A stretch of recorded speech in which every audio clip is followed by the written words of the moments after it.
E aí pessoal, tudo bem? Eu sou o Hugo Paiva, esse é o professor Iago Paiva, ele é professor de História, Filosofia, Sociologia e atualmente faz parte do programa de pós-graduação, mestrado em Filosofia na Universidade Federal de Rondônia. Como eu havia prometido alguns dias atrás, quando fiz uma publicação, uma brincadeira na verdade, a respeito do que seria a ideia de ser macumbeiro, eu fiz alguns esclarecimentos depois com esse termo que se popularizou, e aí eu achei que seria interessante fazer um vídeo de esclarecimento para entender melhor o que é ou o que são religiões de matrizes africanas e por que elas são denominadas macumba. Eu selecionei algumas das principais perguntas que são feitas para as pessoas que são pertencentes às religiões de matriz africana. Eu selecionei alguma delas, mas no decorrer da conversa a gente pode introduzir uma ou outra, ok? Iago, obrigado por aceitar o convite para fazer esse esclarecimento. A primeira pergunta, que talvez seja a mais recorrente, é a seguinte: o que é afinal macumba e por que usamos esse termo para designar as religiões de matriz africana? Bom, gente, macumba na verdade é um instrumento africano feito em madeira e lá na África ele é utilizado como um dos instrumentos que compõem a bateria dos ritos, das festividades, dos cultos aos orixás, aos voduns. Aqui no Brasil esse instrumento não se popularizou. Dificilmente você encontra algum terreiro de candomblé, de umbanda, de tambor de mina, a utilização da macumba enquanto instrumento. Mas foi um termo que foi construído socialmente como uma referência aos adeptos de culto de matriz africana, né? Então, se falar macumba, macumbeiro, aqui no Brasil refere-se a pessoas do culto de religião afro. Você falou durante a sua resposta do candomblé, da umbanda e do tambor de mina. A gente sabe que aqui no estado de Rondônia, muito pouco se conhece a respeito do tambor de mina.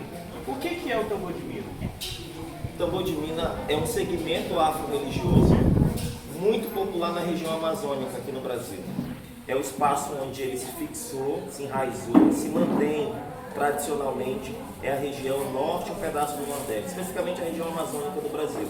Mas afinal, o que é o tambor de mina? É um segmento afro que ele tem uma abrangência de culto a entidades de panteão africano e brasileiro.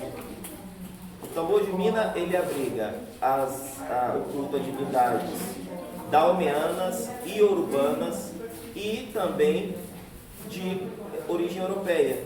Reis, rainhas, príncipes, princesas. Qual a principal diferença entre o tambor de mina e o candomblé? O candomblé ele é um culto específico a orixás. O que são orixás? Deuses africanos. Ou voduns, no caso do jeje. Qual a diferença do tambor de mina para a umbanda? A umbanda ela cultua especificamente espíritos desencarnados, que representam, na verdade, a identidade nacional brasileira. Os índios, os caboclos índios que representam os índios da colonização, os pretos velhos que representam o ex-escravo, o ex-escravizado no período do Brasil Colônia e assim por diante. O tambor de mina, ele abrange culto aos orixás e voduns, que é uma especificidade do candomblé, e culto a seres encantados, que não são essas entidades da Umbanda que eu acabei de falar. Os encantados foram pessoas que tiveram vida na Terra, que desencarnaram, mas esse desencarne não proporcionou a eles uma estadia nem no céu, nem no inferno, nem no purgatório, porque isso são concepções cristãs. Os encantados, eles permaneceram em um mundo de encantaria.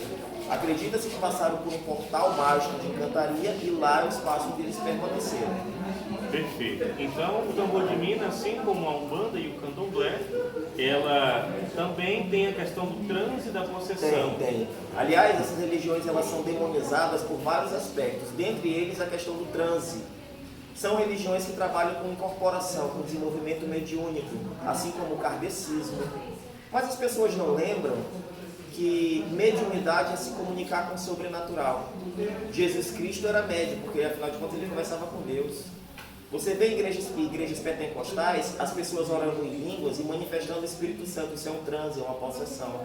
Mas como se trata de um culto originalmente africano, que veio de uma etnia afro, que veio de uma sociedade subalterna ao europeu historicamente, foi uma religião demonizada. O transe e a possessão não tem relação nenhuma com o aspecto demoníaco. Aliás, essa concepção de demônio é uma concepção cristã.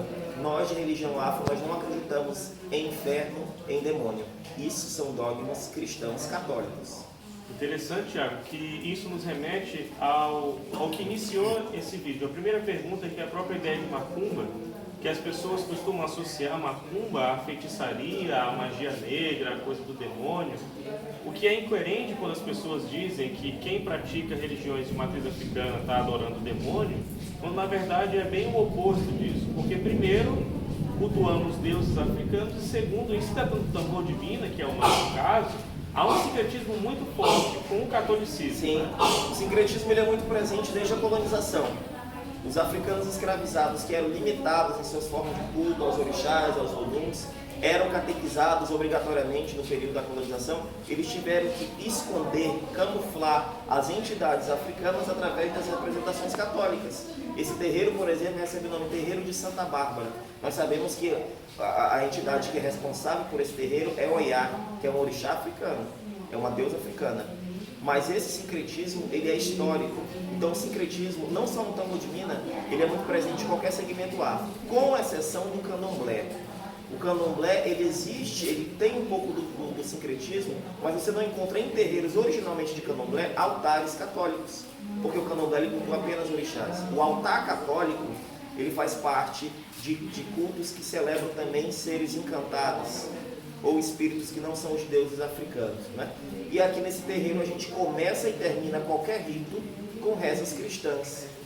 Então, com ladainha em latim. Inclusive com ladainha em latim, que é uma preservação também que faz parte da identidade desse terreiro. Você não encontra em Porto Velho, quiçá no Brasil, outro terreiro que faça efetivamente ladainha em latim, com exceção dos terreiros de Minas.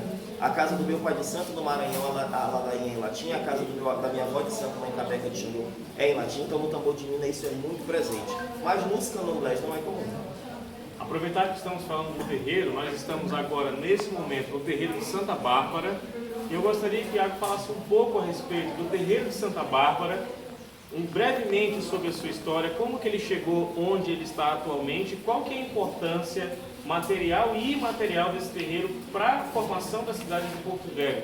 Você que é de Porto Velho, que está nos assistindo, você conhece o terreiro de Santa Bárbara? Se não, aqui está a oportunidade. Pessoal, o terreiro de Santa Bárbara, ele já foi somente um terreiro.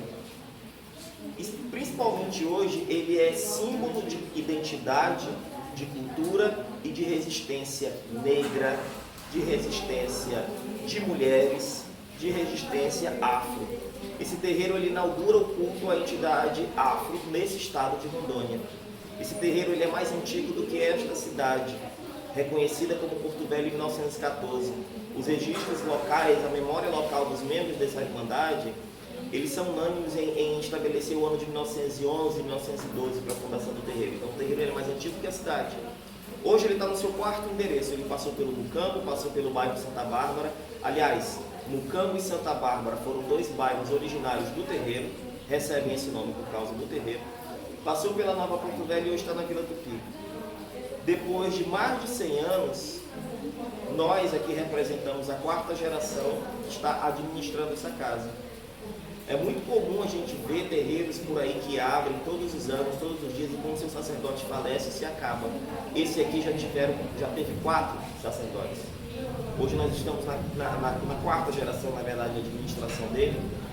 E eu tenho particularmente esse terreiro não somente como um templo, mas eu tenho esse terreiro também como um aspecto cultural, como uma identidade negra. Eu não sou negro na cor da pele, mas a minha identidade é negra, eu sou afro. Eu carrego isso aqui na minha genética, na minha cultura, na minha religiosidade. Então, eu me entristeço muito quando eu penso que talvez alguém dentro de Porto Velho possa não conhecer o terreiro de Santa Bárbara. Independente da sua religião, se você é católico, se você é protestante, se você, enfim, não interessa. Isso aqui é um patrimônio imaterial. A estrutura física não é patrimônio imaterial, porque nesse endereço ele só tem pouco mais de 40 anos. Mas a festividade de Santa Bárbara, a festa, os ritos, o que preservou aqui da fundação se transformou em um patrimônio imaterial. Esse terreiro ele é um legado cultural para essa cidade. Nós temos aqui vários elementos que são da fundação, como esses tambores aqui. Esses tambores foram feitos na época da fundação, no início do século XX. Esses quadros aqui atrás foram presentes do Afonso Ligório para a Mãe Esperança, que é a fundadora do terreiro. Afonso Ligório foi o rapaz que pintou a Catedral, o Sagrado Coração de Jesus de Porto Velho.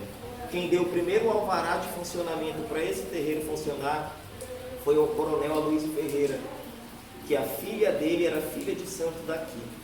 Ele era visitante, mas a filha dele, que agora me falha a memória, era filha de santo daqui. Então quem legalizou a primeira documentação para esse terreiro funcionar em quanto tempo foi o coronel Aloysio Ferreira, que aliás tem uma imagem ali naquele altar que foi presente dele para esse terreiro, a imagem que a gente leva no andor no dia de Santa Bárbara todos os anos.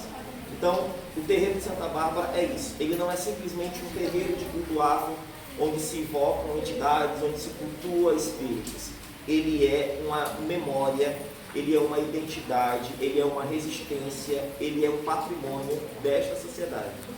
Perfeito. E ainda mais considerando que estamos há poucos dias da consciência negra, dia que comemora a consciência negra, reafirmar essas questões é muito importante para quem mora em Porto Velho. E para a gente encerrar brevemente, nós que pertencemos à religião, nós usamos alguns adereços que têm uma determinada simbologia, que tem um significado. Me fala um pouco sobre esses adereços que você está usando. Isso aqui chama-se rungebe. Isso aqui é um acessório que só usa quem é iniciado em orixá do tambor de mina. Orixá ou Odum. Quem é iniciado no culto do tambor de mina a deuses africanos, rungebe. Nos candomblés, Queto, Jeje, Nagô, Angola, o rungebe, ele também existe, mas ele tem um outro formato, ele é só de uma perna, e ele só é entregue quando as pessoas completam 7 anos de iniciadas. O tambor de mina é ao ser feito. Isso aqui é a identidade de quem é mineiro, de quem é feito. Os outros chamam-se rosários, que representam uma entidade ou a família pela qual ela pertence, porque no tambor de mina as entidades são organizadas em família. Esse aqui, por exemplo, é um rosário de Turquia. Esse rosário pertence ao senhor Tapindaré, que é meu pai de cabeça na encantaria, é o encantado que chefia minha cabeça. Este outro rosário representa a família de Codó, de todos os codoenses, porque eu recebo também um codoense chamado João Lepra. Então essas cores representam